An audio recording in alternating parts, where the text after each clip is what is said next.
তোমাদের সেটা হিম্মত হয়নি, আর তোমরা বলছো যে একটা হিন্দু মরলে 10টা মুসলমানকে আমি মারবো, তার মানে হচ্ছে আগুনের মধ্যে কেরোসিন ঢালা। তোমরা হচ্ছে দাঙ্গাবাজ। আর সেই সময় দাঁড়িয়ে গান্ধী এসে তোমাদের বলছেন যে তোমরা অস্ত্রটা সমর্পণ করো, গোপাল পাঠা বলছে করবো না।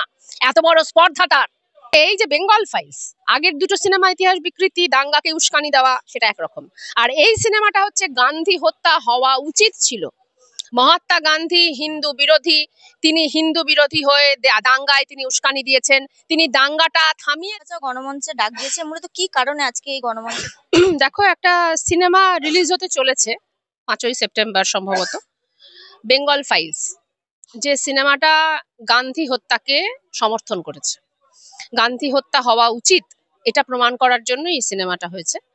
তো যেটা আমাদের মনে হয়েছে শুধুমাত্র বাংলা বিরোধী নয়, আসলে দেশ বিরোধী একটা সিনেমা, আমরা তার বিরুদ্ধে আজকে প্রোগ্রামটা করেছি। আচ্ছা, প্রথমে কাশ্মীর ফাইলস, তারপর কেরালা স্টোরি, তারপর এখন বেঙ্গল ফাইলস, এই ক্রমাগত যে ইতিহাসকে বিকৃত করার চেষ্টা করা হচ্ছে বিজেপি আরএসএস এর তরফ থেকে, কি বলবে? আমি বলবো যে তোমরা যে ইতিহাস বিকৃত করছে এই কথাটা বলছো, তোমরা কম বলছো। আসলে এই যে বেঙ্গল ফাইলস, আগের দুটো সিনেমা ইতিহাস বিকৃতি, দাঙ্গাকে উস্কানি দেওয়া, সেটা একরকম। আর এই সিনেমাটা হচ্ছে গান্ধী হত্যা হওয়া উচিত ছিল। মহাত্মা গান্ধী হিন্দু বিরোধী, তিনি হিন্দু বিরোধী হয়ে দাঙ্গায় তিনি উস্কানি দিয়েছেন, তিনি দাঙ্গাটা থামিয়েছেন। তিনি দাঙ্গার তার থামানোর কথা ছিল না, নোয়াখালীতে তিনি দাঙ্গা থামিয়েছেন। তিনি দাঙ্গার মাঝে গিয়ে বলেছেন, সেটা হচ্ছে যে মুসলিমদের কাছে ডাক দিয়েছেন যে তোমরা এদেশ ছেড়ে যেও না, যতদিন আমি বেঁচে থাকবো ভারতবর্ষটা হিন্দু রাষ্ট্র হবে না। অতএব আরএসএস, হিন্দু মহাসভা, দেশদ্রোহীরা যারা নাথুরাম গডসের হাতে বন্দুক তুলে দিয়েছিল, তারা মনে করে সেটা হচ্ছে গান্ধীকে হত্যা করাটা ঠিকই হয়েছে। কারণ গান্ধীর জন্য ভারতবর্ষ ওই নোয়াখালীর দাঙ্গায় তিনি বসে দাঙ্গাটা কেন আটকেছেন, কেন দাঙ্গাবাজদের উনি ছেড়ে দেননি, বলেননি যে হ্যাঁ মুসলিম নিধন করো। ওই গোপাল পাঠাদের কেন তিনি ছেড়ে দেননি, কেন বলেননি হ্যাঁ মুসলিম নিধন করো। এই অপরাধে ওই বয়স্ক মানুষটাকে হত্যা করা হয়েছিল। তাদের আশা ছিল যে এই দাঙ্গার মধ্যে, এই হত্যার মধ্য দিয়ে দাঙ্গাটা আবার বাড়বে, হয়তো বাড়তো যদি কোনো মুসলিম খুন করত, কিন্তু তার বদলে নাথুরাম গডসে খুন করলো এবং দাঙ্গা হওয়ার বদলে ভারতবর্ষ শান্ত হলো। আর আজকে এই গোপাল পাঠা, নাথুরাম গডসেদের যারা উত্তরসূরি, সেই বিবেক অগ্নিহোত্রীরা যেটা বলছেন সেটা হচ্ছে যে ওই হিন্দু বিরোধী গান্ধী, তাকে হত্যা করাটা ঠিক হয়েছিল। তারা আজকে হিন্দু যুবকদের কাছে বার্তা দিতে চাইছেন যে তোমরা আজকে অস্ত্র ধরো। হেমন্ত বিশ্ব শর্মা কিছুদিন আগে বলেছেন হিন্দু যুবকরা অস্ত্র ধরো, গোপাল পাঠার মতো অস্ত্র ধরো। গোপাল পাঠা একজন কসাই, প্রফেশন হিসেবে নয়, তিনি মুসলিমদের ধরে ধরে কচুকাটা করেছেন। দাঙ্গাটা কে করে? দাঙ্গাটা করে দুষ্কৃতীরা। আর দাঙ্গাটা থামায় কে? দাঙ্গাটা থামায় সরকার। তখন সরকারে কে ছিল? ইংরেজরা ছিল। গোপাল পাঠাদের, শ্যামাপ্রসাদ মুখার্জিদের হিম্মত হয়নি যে ইংরেজদেরকে গিয়ে বলা এই দাঙ্গাটা থামাও। যখন এই দাঙ্গা হচ্ছে তখন ইংরেজদের ব্যারাকে ব্যারাকে গান হচ্ছে গড সেভ দ্য কিং। তোমাদের সেটা হিম্মত হয়নি, আর তোমরা বলছো যে একটা হিন্দু মরলে 10টা মুসলমানকে আমি মারবো, তার মানে হচ্ছে আগুনের মধ্যে কেরোসিন ঢালা। তোমরা হচ্ছে দাঙ্গাবাজ। আর সেই সময় দাঁড়িয়ে গান্ধী এসে তোমাদের বলছেন যে তোমরা অস্ত্রটা সমর্পণ করো, গোপাল পাঠা বলছে করবো না। এত বড় স্পর্ধাটার। আর সেই গান্ধীকে তারা হত্যা করলো এর জবাব দিতে। আর সেই সিনেমাটা রিলিজ করতে যাচ্ছে, আমরা তার বিরুদ্ধে আজকে সভা করেছি। এই যে বিজেপি আরএসএস যে ক্রমাগত একটি সম্প্রদায়কে কেন্দ্র করে এই যে বারবার করে যে ধর্মিক একটা উস্কানি ইয়ে করার চেষ্টা করছে মানুষের মধ্যে, এটা কতটা এই সিনেমার মাধ্যমে আরো কি উস্কানি থেকে সেটা কি আরো প্রভাবিত হবে? ওরা চেষ্টা করে এই ধরনের সংস্কৃতিকে ব্যবহার করতে।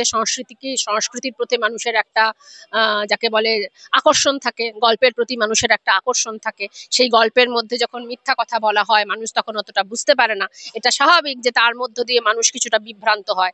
কিন্তু যদি আপনি, আপনার মিডিয়া, বাংলার মানুষ, ভারতবর্ষের মানুষ যদি এই কথাটা জোর গলায় বলতে পারে যে ক্ষুদিরাম বসু, ক্ষুদিরাম বসু, ক্ষুদিরাম বসু মানে ক্ষুদিরাম সিং নয়, যদি আমরা এই কথাটা জোর গলায় বলতে পারি, সেটা হচ্ছে যে ভারতবর্ষে এই যে দাঙ্গা থামানোর জন্য গান্ধীজিকে আমরা ধন্যবাদ দিচ্ছি।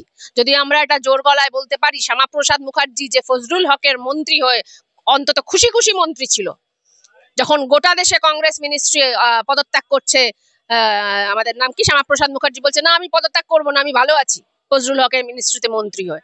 তোমাদের মুখে এত বড় বড় কথা, যখন 46-এ দাঙ্গা হচ্ছে তখন তুমি ওই 3 দিন কোথায় ছিলে? শ্যামাপ্রসাদ মুখার্জির টিকি দেখা যায়নি।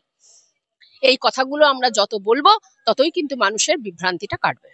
আচ্ছা, কোথাও গিয়ে মনে হয় না যে কেসরি 2 যদি রিলিজ হয় তাহলে মানুষের মধ্যে একটা যে ধর্মীয় যে উস্কানি বিজেপি বারবার করে জগানোর চেষ্টা করছে সেটা হয়তো কোথাও গিয়ে প্রভাবিত হবে? কারণ কেরালা স্টোরি যখন রিলিজ হয়েছিল, কাশ্মীর ফাইলস যখন রিলিজ হয়েছিল, কিছু সংখ্যক হিন্দুরা কিন্তু এটা থেকে প্রভাবিত হয়েছিল। তারা বলছিল যে হিন্দুরা হয়তো সংকটে রয়েছে।